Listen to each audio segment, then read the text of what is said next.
Amigos do Global Capoeira, bem-vindos ao canal. Estou super feliz, super contente, animado. Consegui, né, um tempinho com a nossa grande mestra Dandara, um símbolo de resistência, um símbolo de garra, de força, né, ancestralidade total. Uma pessoa maravilhosa, rica em conhecimento, em fundamento e tem um posicionamento muito importante no nosso meio aí, né? Então a gente conseguiu hoje um tempinho, já mais ou menos um mês tentando achar um horário. E hoje a gente está aqui com nossa grande mestra Dandara, Preta Calunga. Ela vai falar. Cara, olha, eu fiz uma lista aqui dos projetos dela, a trajetória, as alegrias, tristezas, as mensagens para a comunidade. O Ianô, esse Ianô, eu quero saber do Ianô. É, e também é uma pessoa que também passou um trauma, né, enorme, que é uma injustiça, uma coisa absurda, uma violência que não é para acontecer, né? E então ela tem uma bagagem muito fortíssima, né? Além da educação acadêmica, além das raízes dela com a africanidade, com a ancestralidade. Vai ser acho que um dos melhores programas aqui, né? Com a nossa mestra Dandara. Eu conheci ela através do nosso grande líder global, que é o meu. Eu sou fã do Gugu Quilombola e me tornei fã dela, né? Com as posições que ela tem, com tudo. Inclusive, marquei várias coisas aqui, depois eu pedi autorização para repostar porque a gente tem que ter uma posição realmente, né?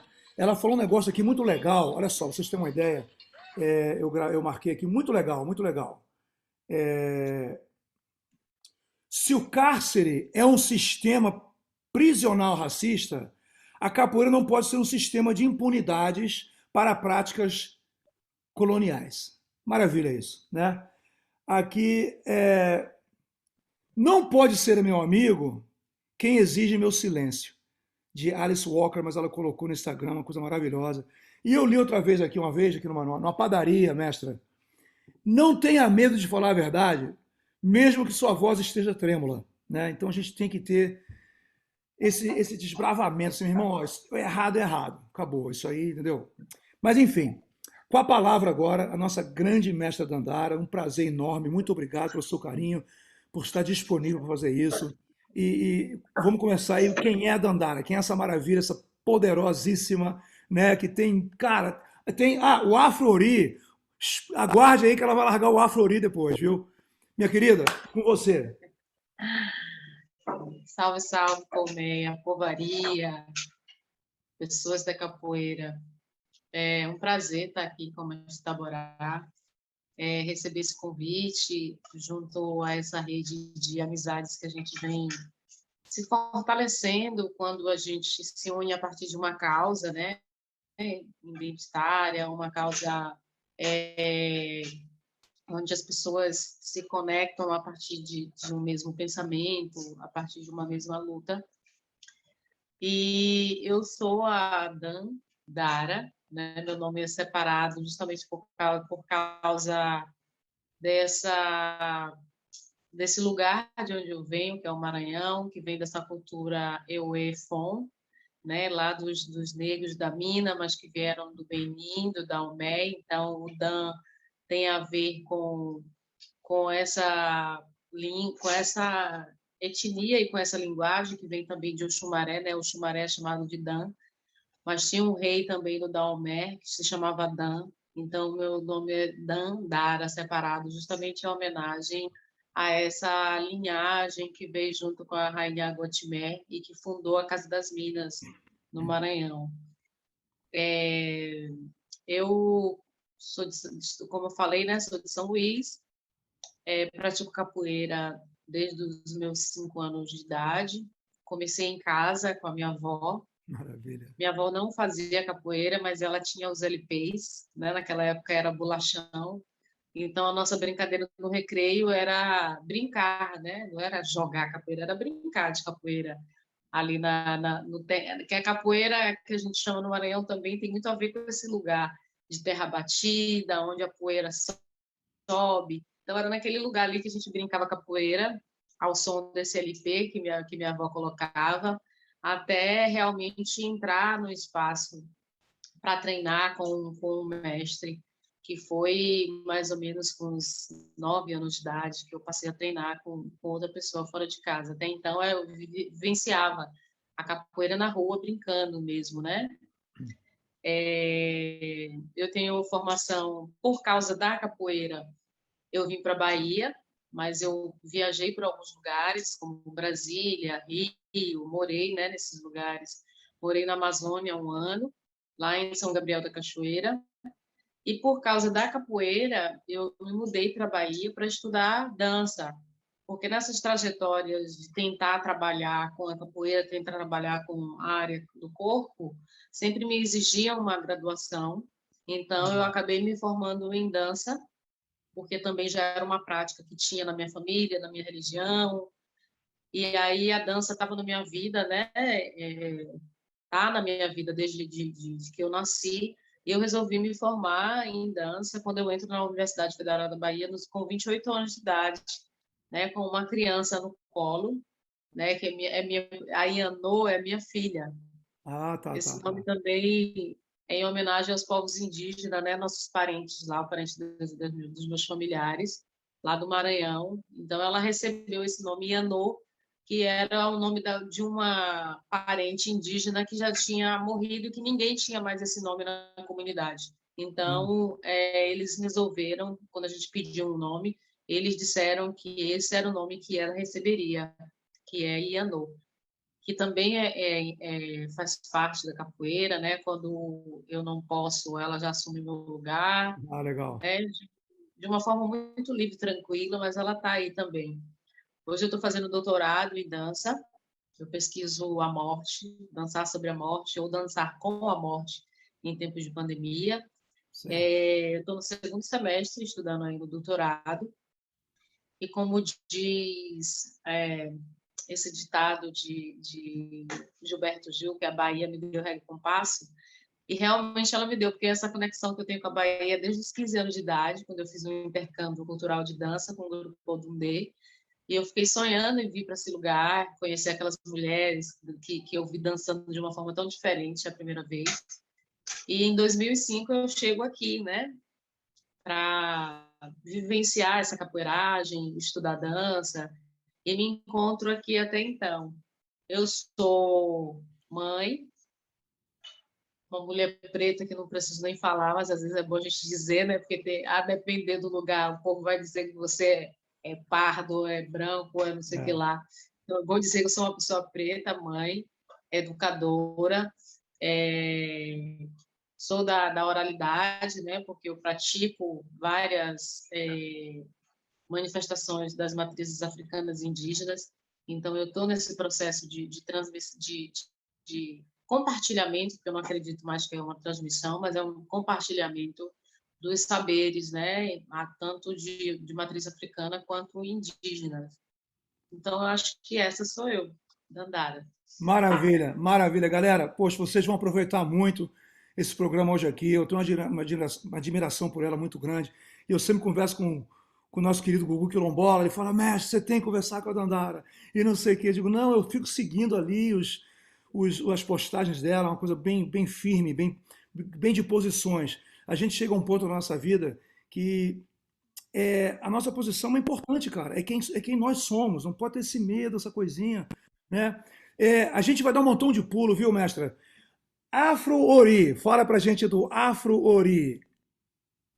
Bom, Afro-Ori é um projeto que, assim, eu herdei da minha avó várias coisas, entre ser um pouco de benzedeira, minha avó era parteira, benzedeira, costureira, educadora, né?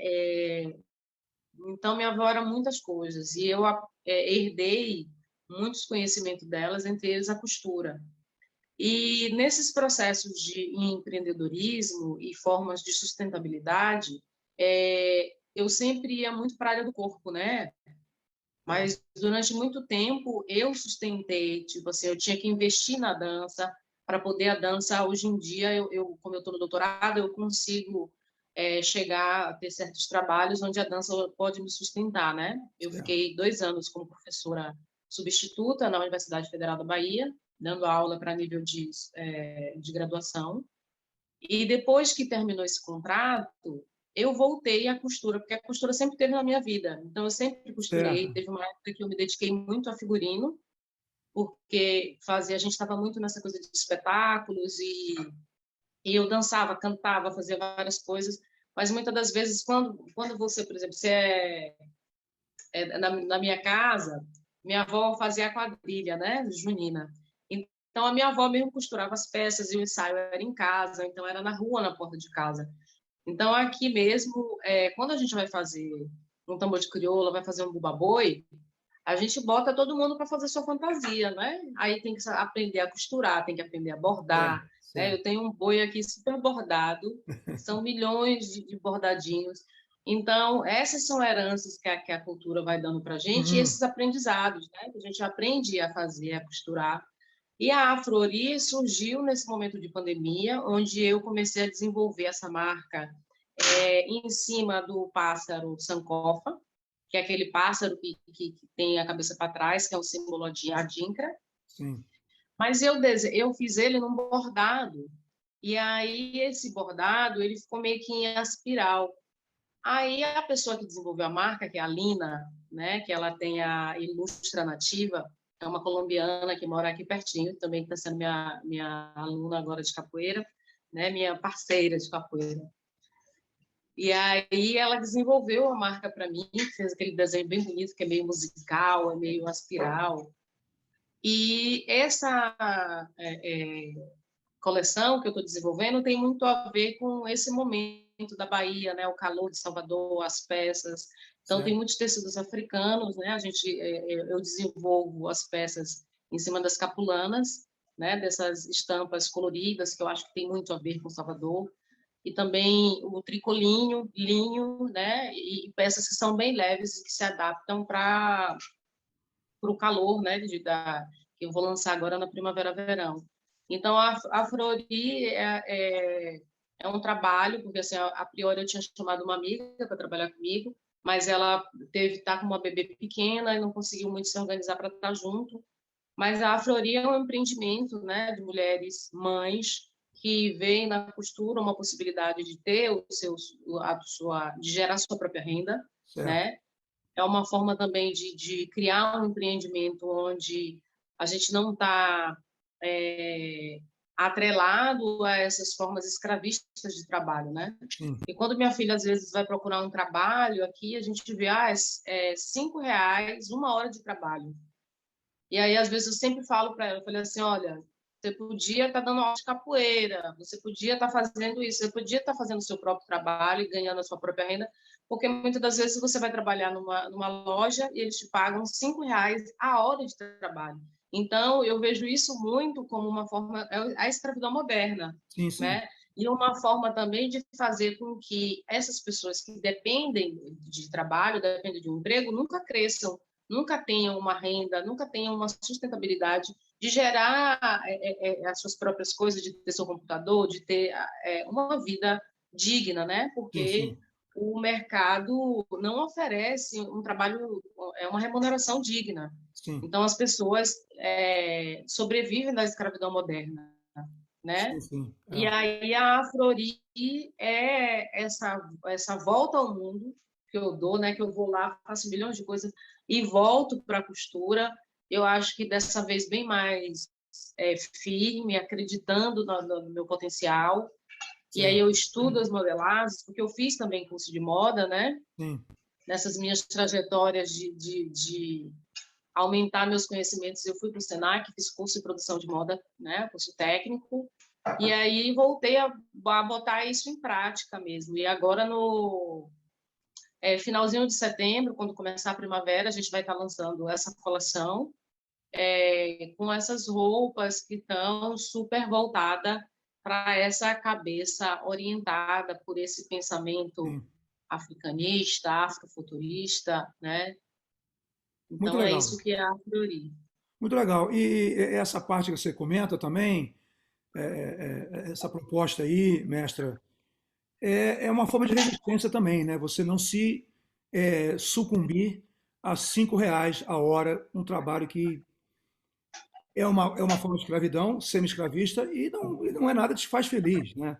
Não tem como. Então, eu acho que você oferece uma opção, é uma resistência para a pessoa achar meios, como tem o Afrori, e eu acho que dentro do Afrori você empodera as pessoas para falar, olha, a gente pode criar outras coisas aqui para facilitar a vida de todo mundo e todo mundo viver com dignidade, sem precisar se submeter a essa semi-escravidão que está aí, que é uma escravidão moderna, como você fala. O pessoal se sucumbe, né, a essa pressão. Então é legal você também oferecer esse tipo de uma certa forma, não é só a opção, é uma esperança. Né? Dizer, meu irmão, eu posso também, né, com a ajuda da mestra Dan, Dara, a gente pode fazer uma coisa também que eu não precisa me submeter a esse regime que está aí controlando todo mundo. Né? Muito legal mesmo. Conte com a gente aí, que eu puder, tiver no meu alcance aqui. A gente faz aí uma propaganda do Afro-Uri, eu acho que é muito importante. Eu sempre fui a favor de uma capoeira, uma comunidade global, né? E eu acho que às vezes o pessoal esquece porque ele é levado, ela é levada a coisa do grupo, do meu grupo, da minha escola, eu, e esquece que sem a comunidade a gente não chega muito longe, né? E mestra, voltando aqui agora no Maranhão, o seu mestre Alberto Eusamor, como é que foi? Ele que ele graduou lá no Maranhão, correto? Sim. Legal, legal. E foi um treino assim. Ele já passou em memória, ele era um zelador da Caporangola, correto? Sim. Eu conheci o mestre do amor, eu tinha 14 anos. E ele já tinha dado aula para minha irmã mais velha. Eu também fui seguindo os passos da minha irmã mais velha, a Áurea, que ela já tinha feito dança, ela entrava nos blocos afros do Maranhão, que era no Centro de Cultura Negra, que era o CCN, e no Acomabu, que eram os blocos afros. Então, eu sempre fui seguindo os passos dela, né? Fazendo dança e indo para capoeira. Então, eu conheci o mestre com 14 anos, num grupo de dança que eu participava, que se chamava GEDAN, Grupo de Dança Afro-Malumbos. E quando a gente mudou para um espaço que chamava Parque Bom Menino, o mestre passou, ele foi convidado pelo Cláudio Adão, que era o presidente, diretor do espaço na época, para dar aula de preparação corporal para o corpo de baile, Certo. né, que éramos nós, né, que eu fazia parte do corpo de baile, né, nessa época chamava dança afro primitiva, né, em 1995. E aí eu comecei a treinar com ele ali como preparação corporal para dança, né? Certo. E fazia pouco tempo que eu tinha deixado de treinar com o meu outro mestre na rua de casa, que era o mestre Betinho, e me encantei assim pela forma como ele cantava, dançava e fazia a capoeira, e eu não soltei mais, né? Para onde ele ia, depois ele saiu do Gedã, foi para o Japiaçu, que era um espaço na Liberdade. Então eu fui atrás, né? Eu fiquei muito encantada com essa, porque ele preparava, o meu mestre uma pessoa que preparava a gente para a vida. Não era a capoeira dentro de um espaço fechado. Sim. Então ele ensinava, principalmente as mulheres, a andar com segurança na rua, porque ele era um policial, né? Então ele lidava muito com essas adversidades sociais, de ser um cara preto, de ser um cara da polícia e andar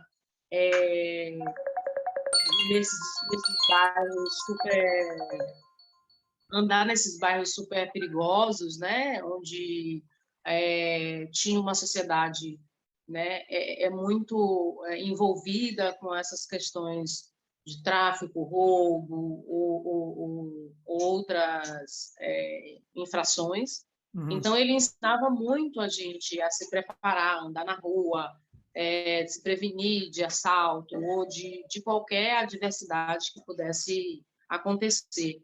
E ele era um cara que dançava muito, então a gente ia para as festas de reggae, ele era um pé de valsa, ele dançava com todo mundo, ensinava a gente a dançar, era um cara do tambor de crioula, que tocava um cara do bumba boi, então a capoeira dele sempre estava muito envolvida com a dança, e isso também me cativava muito, porque de ver como o meu mestre aprendeu capoeira, porque vinha também dessa linhagem do mestre Sapo, que foi um cara levado para São Luís na década de 60, e fazia parte meio foi aluno de Canjiquinha e vem meio dessa linhagem que vem Mestre Lua, Canjiquinha. Então a gente tinha que meio que essa herança da capoeira, dessa linhagem com a Bahia, e ele foi para o Maranhão num período para ensinar capoeira para advogados e umas pessoas que estavam envolvidas com a política, e acabou depois desenvolvendo trabalho com outras pessoas, né? Mais em periferias, porque nesse momento a capoeira estava mais voltada direcionada para essas pessoas, e depois ele começou a dar aula, né? Com um público mais aberto, onde meu mestre treinou com o mestre Sapo. Então, comecei a treinar com ele. Depois, em 2001, foi quando eu saí de São Luís. Não treinei mais com ninguém e sempre, né, com essa referência do meu Sim, mestre. sim. E aí, em 2004, quando eu voltei em São Luís, ele me dá o título de contramestre. E em 2017, ele já sabia, né, que ia morrer, assim, até pelas conversas eu só sei que ele sabia que ia morrer. Que todo mundo sabe que vai morrer, mas ele sabia que estava com algum problema, com alguma doença grave, pelas conversas que a gente teve, porque quando eu fui para o Maranhão fazer minha pesquisa de mestrado, em 2017, a gente não desgrudou, então a gente ia para cima e para baixo, e era um período de boi, então a gente ia para todas as festas dele, a gente ia junto, e a gente conversava muito, né? Então ele foi meio que me preparando, dizendo coisas que ia acontecer, e aí deixou uma carta para mim, deixou tudo encaminhado, e resolveu me reconhecer como mestre de capoeira no dia 2 de julho, que aqui na Bahia é Independência. o dia da cabocla, né? O dia da independência. E para mim, assim, embora ele já tenha me dito, mas foi muito emocionante, assim, porque foi numa roda aberta, no meio do centro histórico, com aquele jogo que era sempre muito exigente, né? Meu mestre sempre teve um jogo muito exigente. E eu fui uma das poucas mulheres que deu continuidade, né, dentro do espaço, que resistiu dentro da capoeira. E recebi esse título, assim, né, ainda sem saber o que fazer muito assim, mas já fazendo. E aí ele falava assim, eu não vou te tornar mestre, quem vai te tornar mestre é o mundo, são suas caminhadas, mas eu estou aqui te dando um título. E me deixou uma carta que até hoje, assim, às vezes eu volto lá, releio, porque tem muitos ensinamentos, assim, as coisas que ele passou, porque ele me reconheceu como mestra mais ou menos na mesma idade que ele passou a ser chamado de mestre, porque o Uhum. mestre dele não reconheceu ele, porque ele já tinha morrido, né, o primeiro mestre dele. Mas a gente teve uma trajetória de reconhecimento de mestria meio na mesma idade. Certo. E eu estava com ele nesse processo, né? Quando ele tinha 36 anos, eu estava já com ele, treinando e vendo as dificuldades de ser mestre com essa idade no Maranhão, né? De não ter Uhum. espaço, procurar espaço, de mudar de nome de grupo, de dar aula para pessoas que não tinham muita grana, de acabar dando aula de graça, porque era o que ele fazia, ele dava aula de graça para todo mundo, porque era uma coisa que ele gostava, ele não dependia da capoeira enquanto renda financeira. Uhum. Então, ele dava aula de graça para a maioria. Eu mesmo nunca paguei para treinar capoeira. Eu sou ainda de uma época em que você treinava e eram outras, a moeda de troca era outra, Uhum. né? Era, era outro processo, mas sou muito grata assim a esse processo que eu tive com o mestre e levo o último nome que ele deixou, que é o Canzoá, né? O meu grupo aqui chama Canzoá, e por coincidência eu moro num lugar que chama Alto da Sereia, ou Pedra da Sereia, mas que um dos primeiros nomes, que é um assentamento, né, de remanescentes quilombolas, chamava Canzoá, né, é uma língua que é uma língua da origem banto, que quer dizer casa. Uhum. Então eu continuo com esse nome e Legal. levando o nome do meu mestre, assim, né? Legal. Que legal. E esse lugar aí, eu quero falar um negócio. Você já sabia que era um reduto, era um quilombo no tempo colonial? Foi assim, você caiu lá e disse, pô, depois ficou sabendo que foi um quilombo lá, onde você está morando agora. Aqui, quando eu cheguei, eu não sabia que era um quilombo. A partir do momento que a gente foi resgatando histórias, nem resgatando, mas que eu acho que resgatar é uma palavra meio deslocada, assim, né? Mas quando a gente foi trazendo essas memórias com os mais velhos aqui na comunidade, porque teve uma amiga que ela fez um trabalho aqui que era o abraço na sereia, e ela fazia vários trabalhos de yoga, e eu estava sempre com ela, e a gente fez um projeto que era a contação de história com os mais velhos. Sim, Então, a gente foi ouvindo essas histórias, e aí, a partir disso, a gente pegou livros que tinham imagens, que tinham relatos que aqui era uma pedreira, sim. e aí eu peguei também uma tese de mestrado de uma pessoa de arquitetura, não lembro o nome agora, mas eu peguei essa tese dele de mestrado lá no repositório da UFBA, e a gente foi lendo, né, e que tinham esses relatos dos mais velhos, das pessoas que já tinham morrido, contando como é que foi o processo do primeiro loteamento daqui do Alto da Sereia. Sim, Então, eram pessoas que eram filhos, netos de escravos, que moravam muito longe, que vinham para cá procurar trabalho, e nessa época era trabalho de pedreira, porque ainda estavam no processo de construção de muitas partes da cidade. sim. E como essas pessoas não podiam voltar para casa, porque era muito longe, eles começaram a fazer uns barracos de papelão, e se estabeleceram nesse lugar e trabalhavam na pedreira que ficava aqui mesmo. Então, quebrava trabalhando pedra para construir a estrada com a JJ Seabra, isso mais ou menos em 1932, por aí.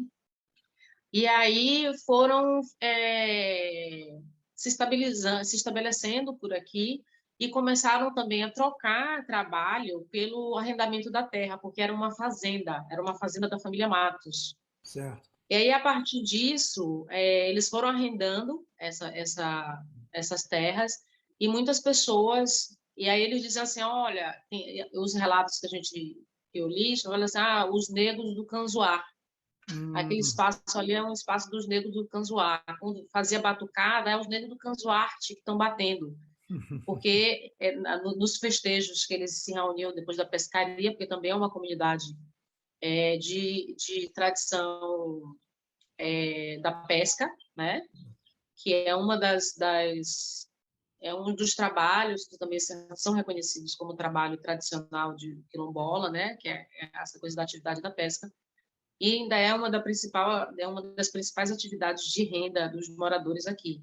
Então, certo. foi a partir dessa escuta, né, com os mais velhos, indo atrás dessas memórias, foi que eu fui descobrindo que era um quilombo, né, e também tinha um registro no Ministério do Desenvolvimento, que não existe mais esse ministério, então não sei como é que é esses documentos.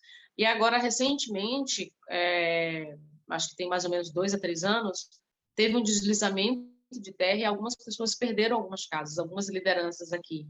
Uhum. E eu estava acompanhando esse processo junto com a prefeitura, e junto com a SEJU, que é uma parceria com a formação de advogados da UFBA, que estavam tentando regularizar a terra justamente para que as pessoas não perdessem suas casas. Porque como Certo. aqui é um lugar de praia, de frente para o mar, um lugar privilegiado, tem uma alta especulação imobiliária, né?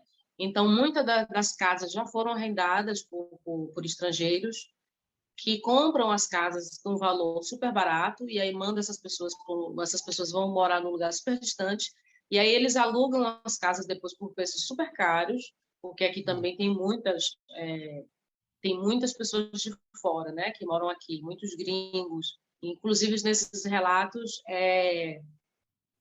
aqui já foi considerado, né, como comparado com a Grécia, com a ilha de Satori, justamente Uhum. por causa dessa semelhança e com essa beleza. A gente vê as baleias passando, é o azul do mar.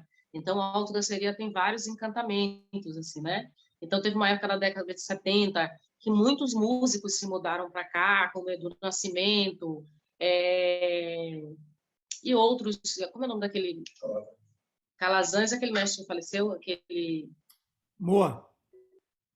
Não, aquele é um baterista que eu esqueci o nome aqui, estou aqui perguntando para a Bárbara, ver se ele lembra.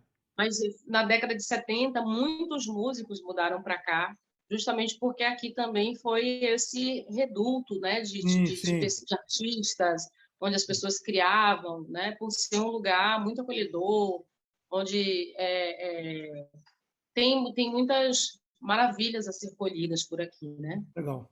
Pois é, a mestra Dandara caiu no lugar certo, né? Que você está num lugar que era um reduto e você daí lança para o mundo as suas posições, a sua resistência, as suas criações, os seus projetos. Eu acho que você caiu no lugar certo. Eu perguntei essa parte histórica, mestra, porque eu cresci na Lapa e na Glória, no Rio de Janeiro. E, pô, e antes de mim já tinham vários capoeiristas na Glória, né?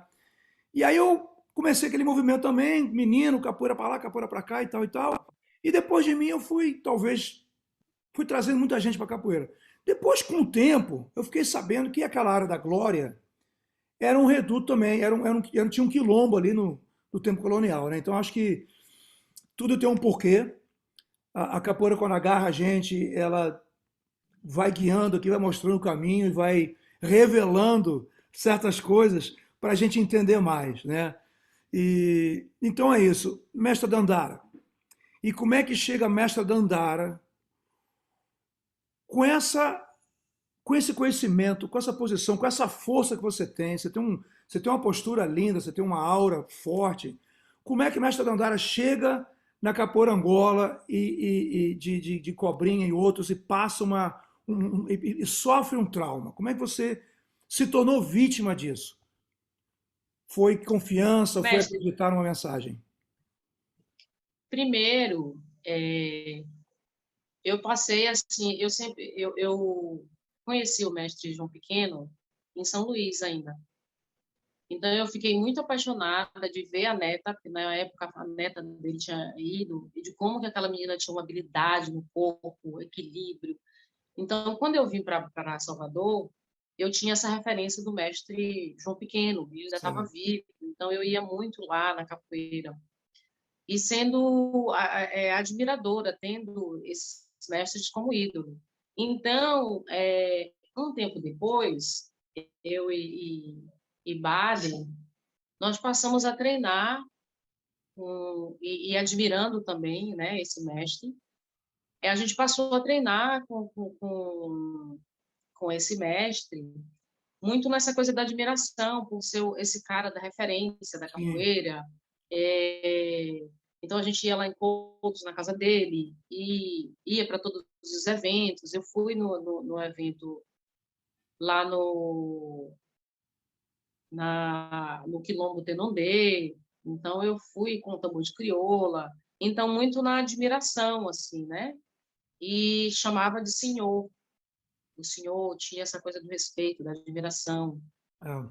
É, E, às vezes, o problema é que, tipo assim, a gente não escuta as coisas, porque eu soube de relatos, eu soube de relatos da própria filha, de acontecimentos nesse grau, né, de desequilíbrio psicossocial, de envolvimento com menores de idade. Então, foi uma denúncia pública que ela fez no vídeo.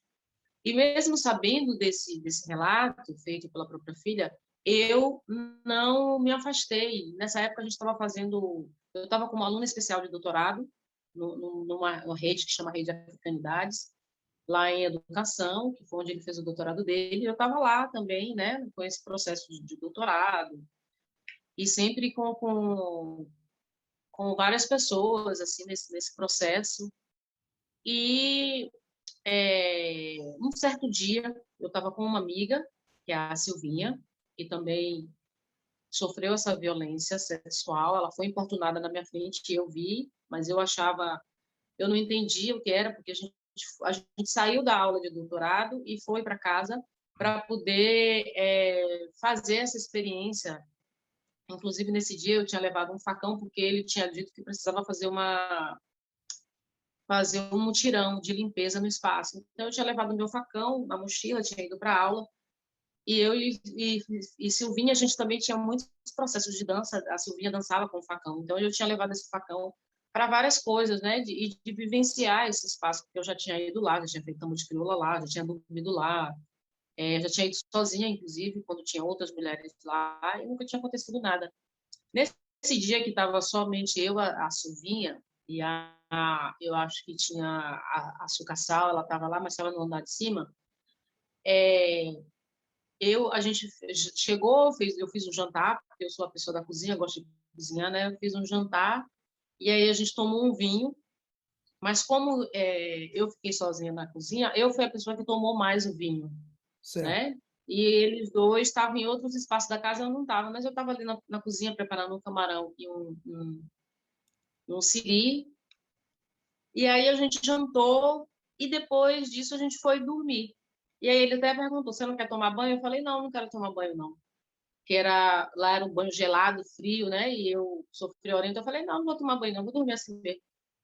E aí, no outro dia de manhã, ia até o treino. E muitas das vezes eu também fui com o Baden, né? A gente ia junto para esse treino. Então eu fui dormir. Quando eu estava no quarto, ele chegou apalpando, assim, o quarto estava todo escuro, e eu perguntei, o que foi, mestre? E aí ele estava procurando a Silvinha, porque a Silvinha estava dormindo no chão. Ela só levou uma canga e botou no chão para dormir. E eu tinha levado um isolante, né, um colchãozinho, estava deitado no meu colchãozinho.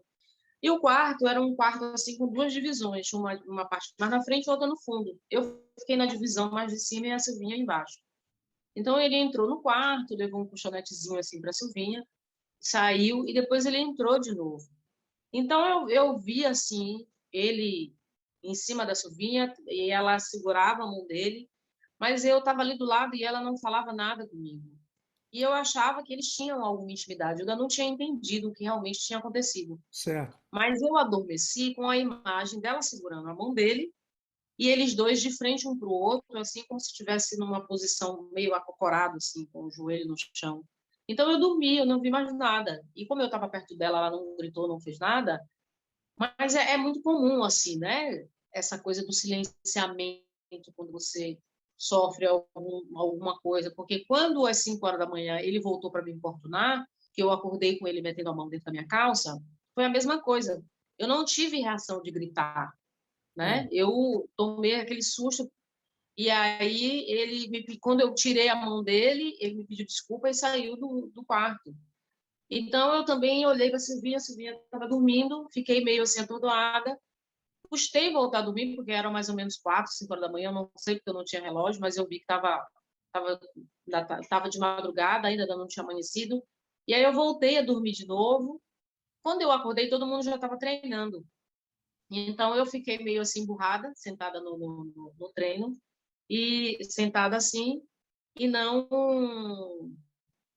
tive muitas reações. E só depois de muito tempo, depois de uma semana, quando eu fiz essa confissão a Baden, aí Baden falou, você já conversou com a Silvinha? Eu falei, não. Eu falei, então você tem que conversar com ela, porque se vocês estavam no mesmo espaço, no mesmo quarto, como é que você não conversou com ela? E depois disso, dessa conversa, teve uma reunião com o orientador dele, com a minha orientadora, mas que ficou numa conversa muito de apaziguar e a gente também ainda não sabia a dimensão Sim. desse trauma, né?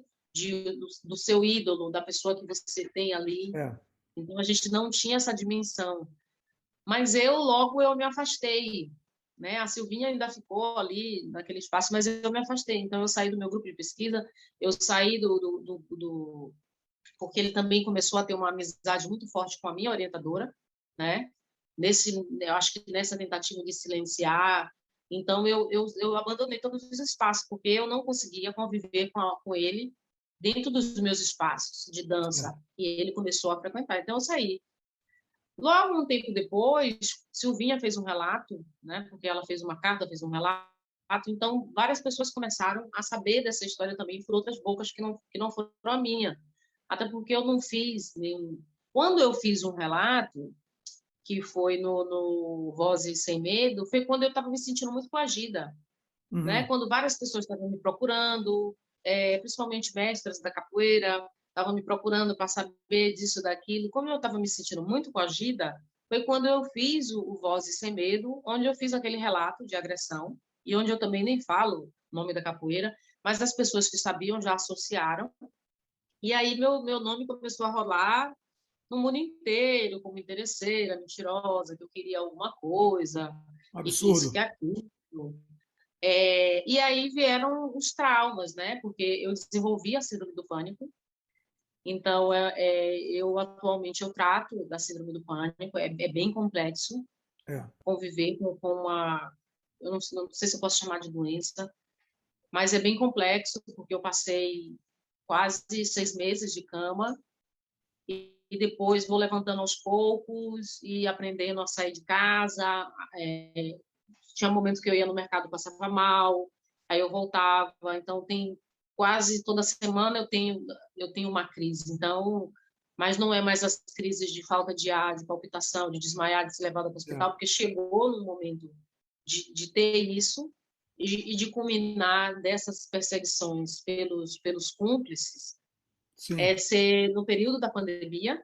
Então, foram duas traumas psicológicos muito Sim. fortes que eu tive que enfrentar, né? Essa decepção com o ídolo da capoeira, com a pessoa que eu tinha como mestre, e esse período de confinamento, né? De correr um risco com a doença. Sim, Então, é sim. muito complexo, assim, porque eu convivo com isso diariamente. Então, assim, tem dias que eu tenho 2 minutos de felicidade. Eu costumo dizer assim, que eu tenho 2 minutos de felicidade, eu tenho que me agarrar a esses 2 minutos, Sim. porque depois disso eu tenho que enfrentar um problema psicológico que me dá muito cansaço, que me deixa de cama, que eu não consigo levantar e que É.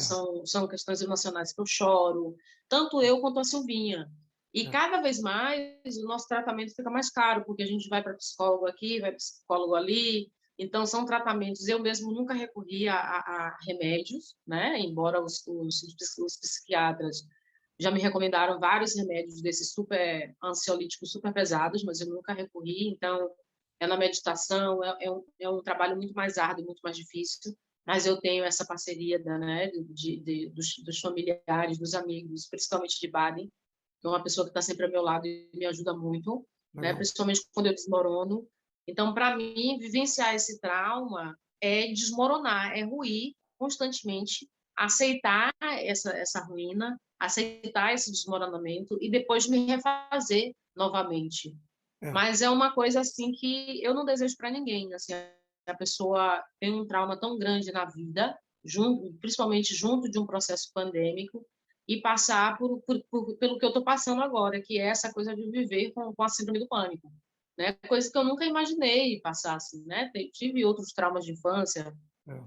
mas que eu nunca imaginei assim que aos 40 anos de idade, aos 39, porque foi no 39, eu passaria por algo tão traumático que eu precisaria diariamente ter que me reconstruir diariamente. E isso é diariamente, assim, é muito cansativo, porque diariamente você tem que lutar pela sua vida, você tem que lutar pelo seu equilíbrio psicológico, você tem que lutar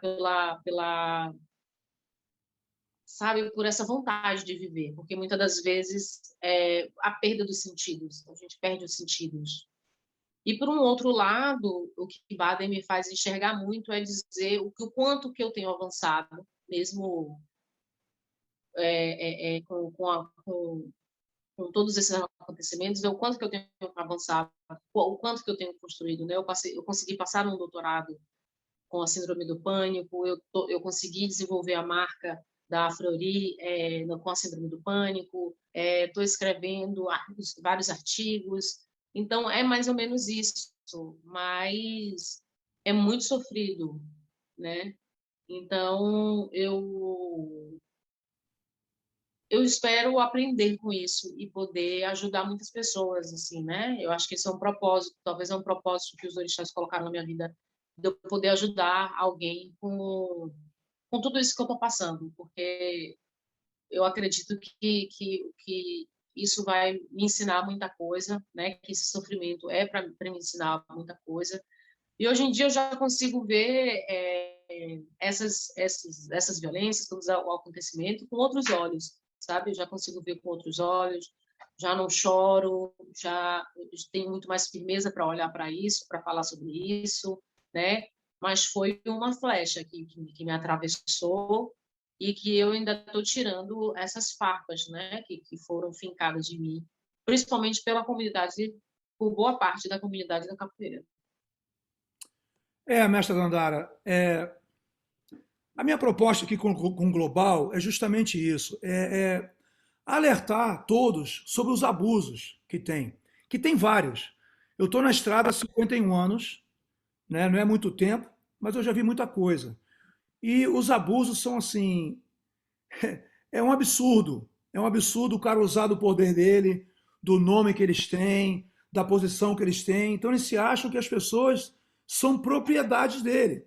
Ó, eu vou aqui no teu quarto de noite, vou pegar no teu peito, vou puxar o teu cabelo, vou te dar um beijo. Cara, que isso, cara? Pô, não é a tua cadeira, não é o teu banquinho ali, cara. É um ser humano. Então não tem dignidade, não tem solidariedade, não tem respeito.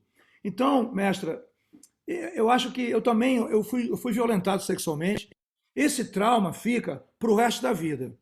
E a gente tem que fazer mágica aqui dentro, porque eu também nunca pude pagar um terapeuta, nunca tomei droga para me curar. Eu no dia a dia mesmo, tu vai se virando aqui, dá um pontapé ali, cai para trás, 10 passos para trás, dá meio passo para frente, amanhã é um outro dia, aí daqui a pouco vem e a minha esposa tem hora que ela fica confusa. Eu digo, meu irmão, é que você não tem ideia como é que a minha cabeça gira. Porque o trauma é muito forte, é o trauma de revolta, de tristeza, de sentir a tua autoestima vai lá para baixo, né? Então é um processo muito grande. A gente também se sente assim, mestra, a gente foi traído, né?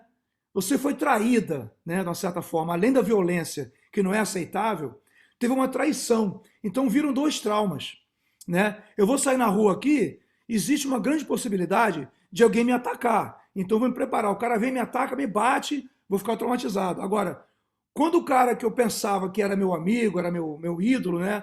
Ô, fulano, eu vou te dar um abraço. O cara me mete uma faca no meio do bucho. Então tem o trauma físico e tem o trauma emocional. Digo, caraca, bicho, eu fui de braço aberto, né? Achando que ia receber reciprocidade, o carinho, e o cara me deu uma facada. Então, eu levo aqui esse canal, não é para ter seguidores, não é para nada, não estou aí para isso, já passei dessa coisa de. Eu não sou mestre, eu sou um zelador da arte, eu acho que essa arte aí, ela dá ferramentas para as pessoas fazerem o bem, e tem gente que faz o mal, infelizmente. Mas quem faz o mal tem que ser exposto, quem faz o mal vai receber um troco lá na frente, porque a capoeira ela é ancestralidade. Eu acredito nisso demais.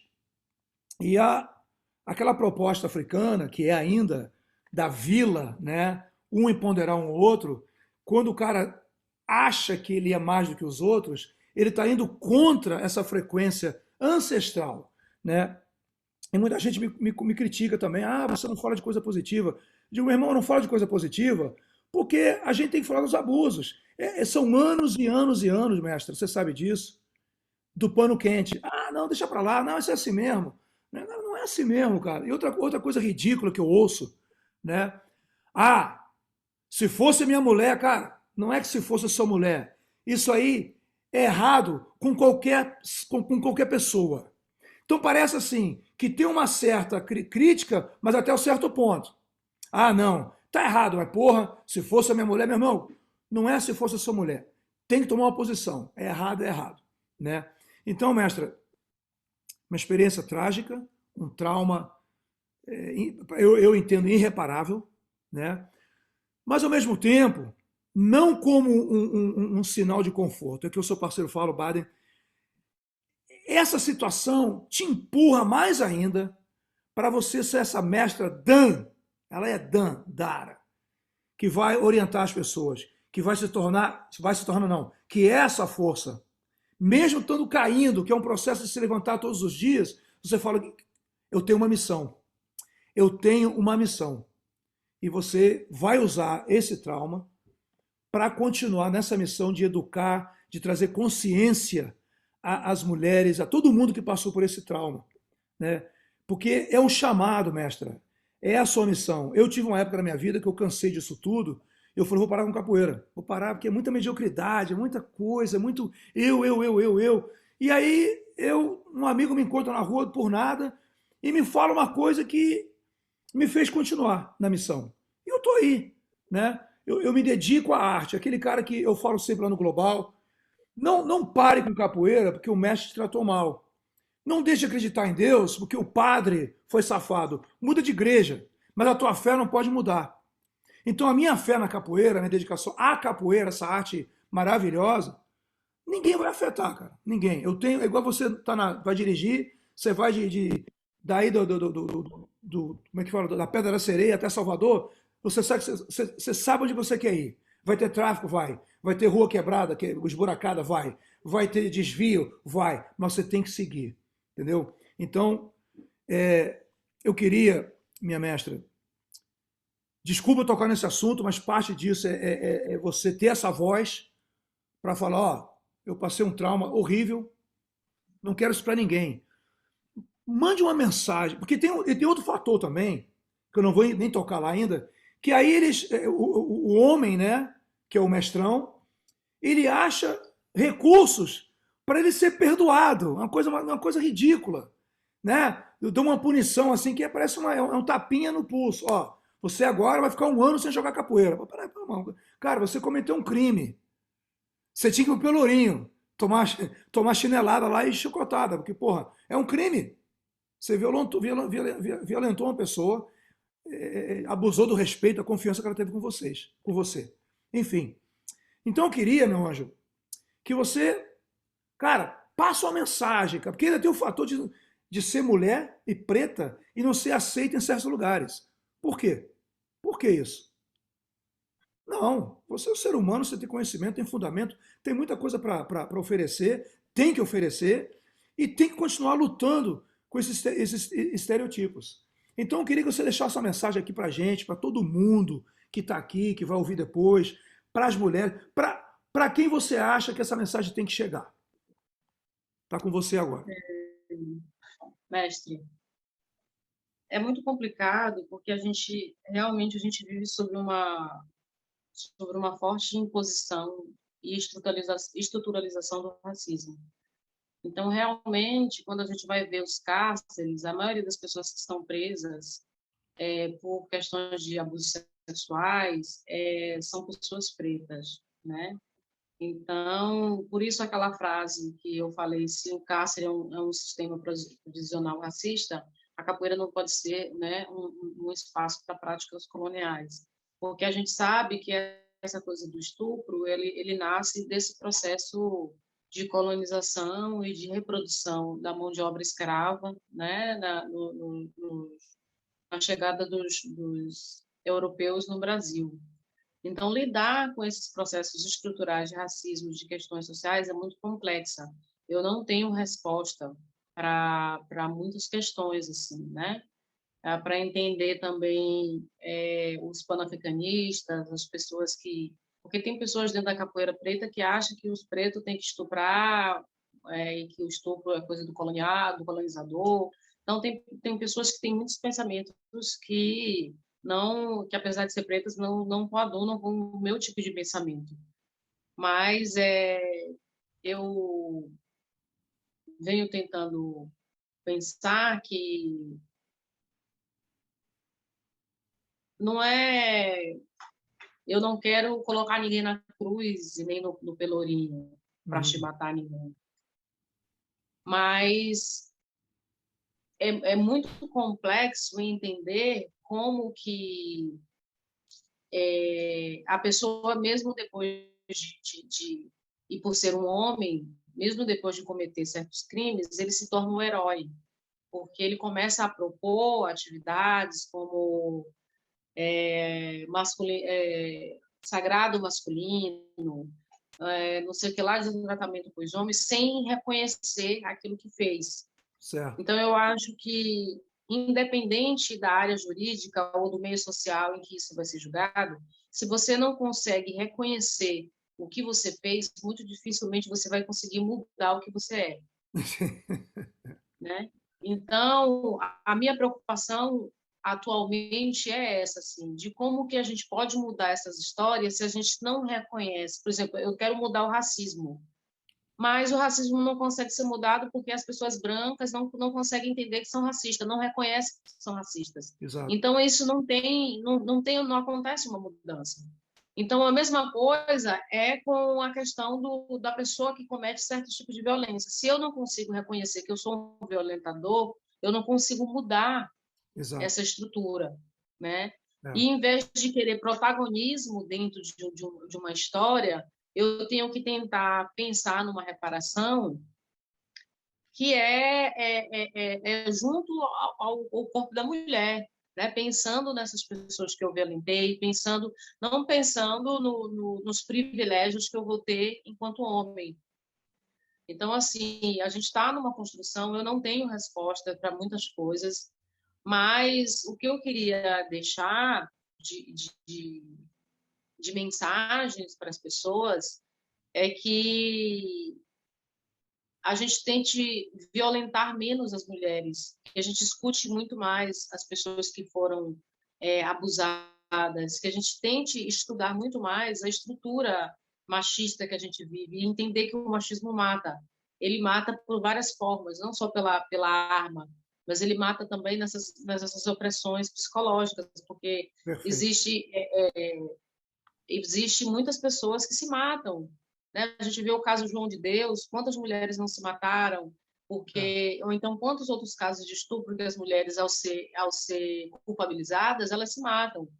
E acontece muitas outras mortes simbólicas, que é essa morte psicológica também, de coisas que acontecem na nossa cabeça. Exato. Então, a mensagem é que para cada dia a gente consiga ter uma capoeira que ela não esteja dissociada das questões sociais, né? Porque eu sou capoeira, eu sou mestre para isso, mas quando eu cometo um crime é outra coisa. Então, assim, que a gente consiga construir uma capoeira onde ela consiga ter uma ideologia, né, política, educacional, cultural, onde a gente consiga tratar realmente essas doenças que são construídas socialmente, principalmente as doenças coloniais, Correto. né? Como essa herança do estupro, né? Como essa forma de violentar as mulheres, que também é uma arma de guerra, né? Então, assim, você está falando em liberdade, está falando em capoeira, e você usa uma arma de guerra que é violentar uma mulher, que é Exato. estuprar uma mulher, Exato. né? Então, muito complexo quando a gente dissocia o capoeirista do violentador, né? O mestre do violentador. Então, é muito importante que a gente esteja atento para que a gente realmente possa pensar num processo de cura para essas pessoas. Certo. Porque é muito fácil eu propor uma cura, mas matando as vítimas, silenciando as vítimas, não ouvindo, culpabilizando as vítimas. Então, é muito fácil propor uma falsa cura, porque isso para mim não é uma cura, não é um tratamento, É. entendeu? Silenciar as pessoas é aquela frase que a Alice Walker fala: não é meu amigo quem exige meu silêncio. Então Exato. é muito fácil você silenciar uma pessoa porque o privilégio está no, em tudo aquilo que eu posso conseguir no lugar de poder, nessa área de poder. Então eu vou silenciar o mais fraco, enquanto aqui, junto ao poder, eu posso conquistar mais coisas ali, protegendo, né? Exato. Seja ele quem for, o violador ou o violentador. Exato. Então, a minha mensagem é que a gente faça um processo de escuta, né? Resiliência, que se pense muito mais como é que a gente vai tratar os feridos e não os agressores. Exato. Exato. E a Correto. gente precisa tratar essas É. mulheres violentadas, né? A gente precisa. Como é que a gente vai tratar? Ambos precisam ser tratados, claro, ambos Exato. precisam ser tratados. Exato. Mas enquanto você está ali defendendo o violentador, você está só propiciando a morte da violentada. Então, se ambos precisam ser tratados, a gente tem que rever a nossa comunidade, a gente tem que rever o posicionamento social, né? A gente precisa rever muitas coisas, assim, mas minimamente dentro do espaço da capoeira, que é da capoeira para o mundo, para essa volta que a gente vai dar no mundo, eu acho que a gente tem que ter princípios ideológicos que, que, que conversem com essas ideologias africanistas, né, com essa ancestralidade, né, que não é principalmente uma ancestralidade que se atualiza, né? Porque existem muitas práticas no passado que não correspondem mais à nossa atualidade. Exato. Mas pensar de como que a ancestralidade atualizada, ela pode pensar um espaço com respeito, com diversidade, Exato. né? E com direitos. Respeito e ser inclusiva, né? Inclusiva, respeitar a dignidade e os direitos, correto. Você falou uma coisa muito interessante, mestra Dandara, é a morte psicológica. Cara, essa aí, né? Claro, a pessoa se suicida porque não consegue mais respirar, o trauma é tão forte. Mas quando você também essa morte psicológica, você, cara, você vegeta, você não consegue fazer nada. Você fica assim, é a palavra vegetando, você fica lerda, você fala sem força, aquela força interna para ir para frente, né? Então eu te admiro também por isso, que eu vejo você aí super ativa, botando postagens lá, os projetos. Pô, você me deixa animado, me motiva também para continuar na missão e para trazer uma palavra de conforto para as outras pessoas. E e-mails, como você falou agora, de entender essa parte social, né? De ver a capoeira como um agente, né? Para fortalecer todo mundo, não só eu. Porque você falou uma coisa corretíssima também, né?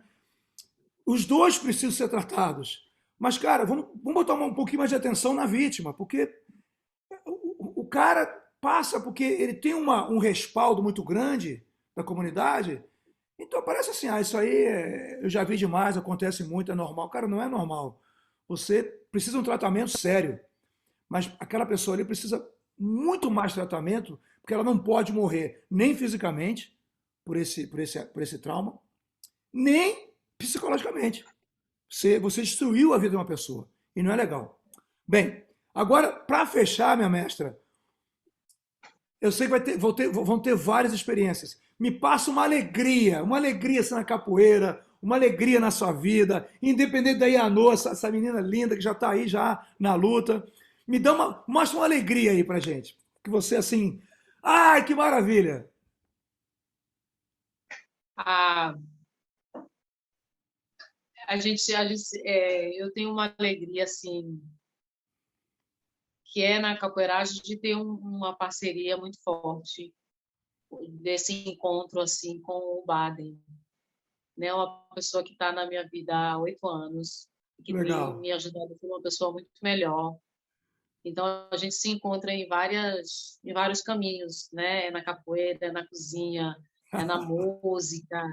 Então, ter homens com esse tipo de postura, com esse tipo de maturidade, para mim é um exemplo de assim de personalidade, de pessoas que eu admiro muito, assim, né?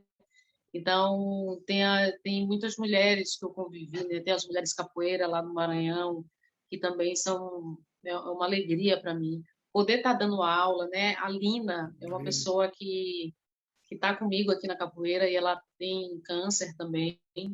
Ela descobriu que está com câncer agora recente. E ela é uma pessoa que a cada dia ela vem me ensinando muita coisa. Então, poder ajudar as pessoas de alguma forma, seja dando uma aula de capoeira, seja com uma conversa. Então, isso para mim é uma grande felicidade. E cantar, né? Para mim, cantar é uma coisa que transborda, que me cura também, né? Certo, Então certo.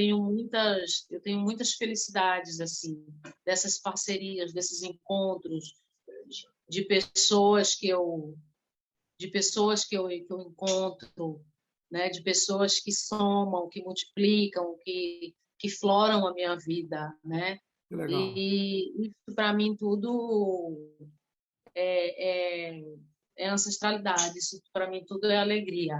Maneiro. E aí eu me despeço também cantando uma música, né, Ciro? Sim, vamos lá, vamos lá. Maravilha. Ó, vai ter um bônus aí, viu? Mestra Dandara, mandando essa voz maravilhosa aqui pra gente. Então eu vou cantar uma música da Encantaria, que tem a ver também com essa coisa de se fortalecer, e tem a ver também com o meu nome, o Dan. Então eu vou cantar uma música de lá. Oh, maravilha.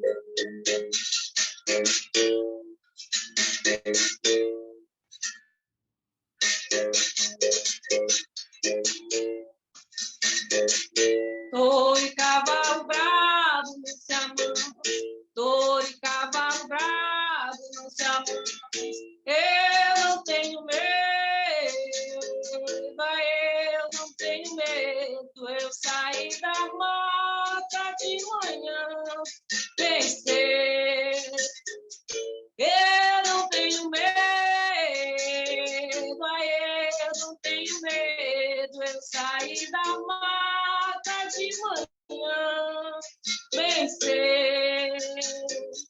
Touro e cavalo bravo não se amam, touro e cavalo bravo não se amam. Eu não tenho medo, eu não tenho medo. Eu saí da mata de manhã, vencer. Eu não tenho medo, eu não tenho medo. Eu saí da mata de manhã, vencer.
Pô, maravilha, me emocionou aqui, tirou uma lágrima aqui dos meus olhos, é uma coisa linda, profunda, forte. Essa Pô, música eu mestre, aprendi com as minhas tias. que lindo, que lindo, que lindo. Pô, muito, muito obrigado por compartilhar. Foi lá dentro agora, viu? Foi lá dentro e deu uma mexida aqui. Muito obrigado por esse bônus aí, né? Então, meu anjo, a gente vai fechar aqui. Muito obrigado pelo seu tempo, pelas suas posições, por esse bate-papo maravilhoso, prazeroso. Eu tenho certeza que muitos vão aproveitar, vão carregar essa mensagem, vão olhar essa figura linda, forte, vão se agarrar aqui para a gente, para todos que estão traumatizados, estão mais alertas com tudo, seguirem na jornada com mais forças. Você é uma líder global, a gente precisa de você aí, tá? Ajudando a gente aí, tá bom? Muito obrigado pelo seu tempo, tá? Pela confiança, tá? E por esse bônus aí maravilhoso, tá bom, meus amigos? Mestra Dandara, Preta Calunga, aqui com vocês. Muito obrigado, minha mestra. Obrigadão, mestre. Obrigadão a todos. Na resistência. Tchau, tchau.